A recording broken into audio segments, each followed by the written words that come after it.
what is the role of Prakriti, nature, in the process of creation? The Prakriti or the nature is material cause of the universe.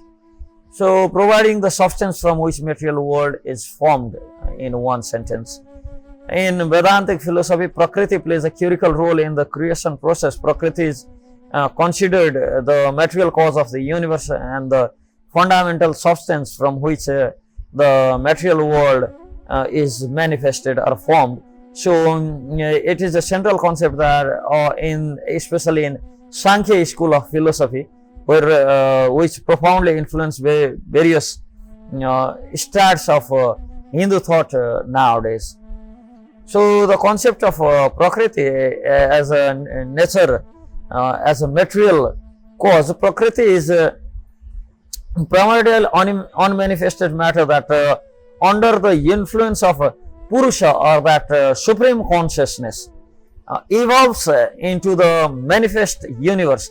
It is the root substance from which all physical forms and phenomena arise, as it's mentioned in different Puranic source, saying that when that supreme being Purusha glanced at the Prakriti, then material manifestation or this creation actually start manifesting in the form it can be seen as now. Whereas the Prakriti is also this Prakriti is composed of three fundamental qualities or three guna called Sattvic guna, is balanced and harmonious, and Rajas guna, which is mode of passion, is the mode of activity and passion, and the Tamas is mode of ignorance, which is inertia and darkness. So, these guna are present in all material things and varying their proportion, and they are varying on their proportion, are responsible for the diversity and dynamism of the universe. So, the unmanifest and manifest states, in its unmanifest state, Prakriti in equilibrium with three guna is balanced. When this equilibrium is disturbed, creation begins, leading to the manifestation of the world with all its complexities, and destructions also happens when there is not equilibrium in this three guna. So, Prakriti in the creation process, we can see that as a cosmic, through the perspective of cosmic evolution, the creation process involves in the interaction between Prakriti and Purusha, while Purusha is a bit passive, whereas as a conscious observer, and Prakriti is very active and dynamic principle that evolves into the physical universe. So, this interaction leads to unfolding of cosmos from the subtle to gross level. So, in the stage of manifestation, the evolution of Prakriti occurs in four major steps or stages. First is Mahat, or the cosmic intelligence. The first manifestation from Prakriti represents the universal mind or that intelligence. And this comes Ahankara or ego, the sense of individuality or the principle of individuation that arise from that Mahat.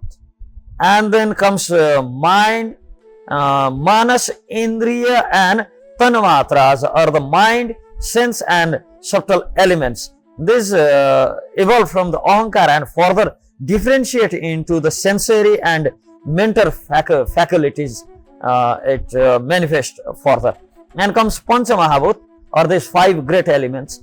The subtle elements eventually manifest as the gross physical elements like earth, water, fire, air and ether, which constitute the physical manifestation, physical world. So, the role of a guna here, we can see that the interplay of three guna drives the process of creation, maintenance and dissolution.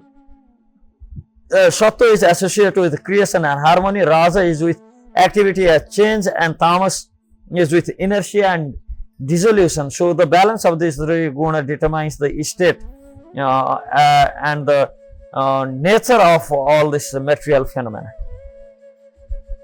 So Prakriti we can see in Samkhya philosophy, in Vedanta, in Bhagavad Gita, like in Samkhya philosophy, explicitly delineates the role of this Prakriti and Purusha, as Prakriti as the material cause provides the substance and the energy for creation, while Purusha as the consciousness principle provides awareness.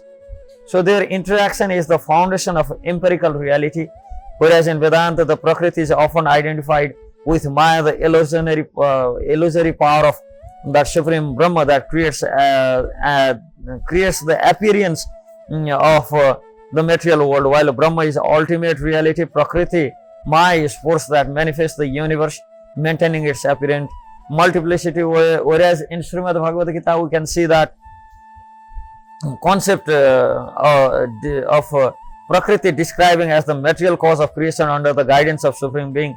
Bhagavan Sri Krishna says, Maya dakshana Prakriti shuyate sacharacharam. Bhagavan Krishna, he is unchanging source of all, and Prakriti is dynamic force that carries out creation, maintenance and destruction under the guidance of Supreme Being Bhagavan Sri Krishna. So Prakriti as a human body and mind, the human body and mind are a product of Prakriti, composed of three guna. Understanding the influence of guna on one's thought, emotions and actions is critical for spiritual growth. Whereas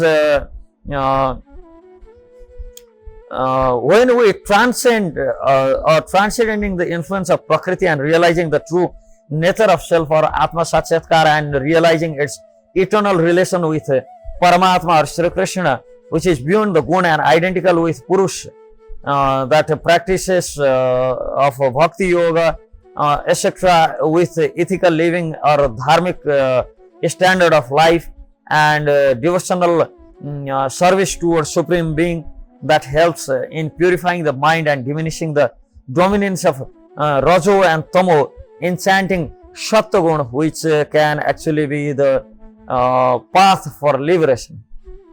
So here we can say that the leading life in the harmony with the principle of Prakriti or the material nature involves balancing the guna through conscious living, which includes diet, behavior and thought and our sadhana. This balances the essential physical, mental and spiritual well-being and attending the path of perfection.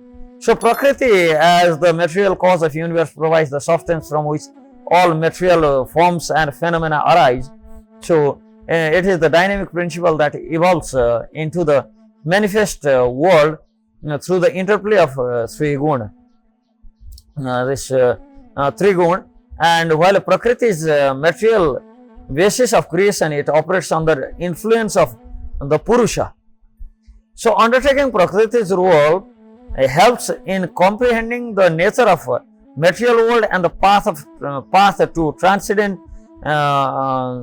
oneself and attain the path of perfection, path of self-realization. Through this framework, the Vedic teachings elucidate the intricate relationship between material and spiritual dimension of existence.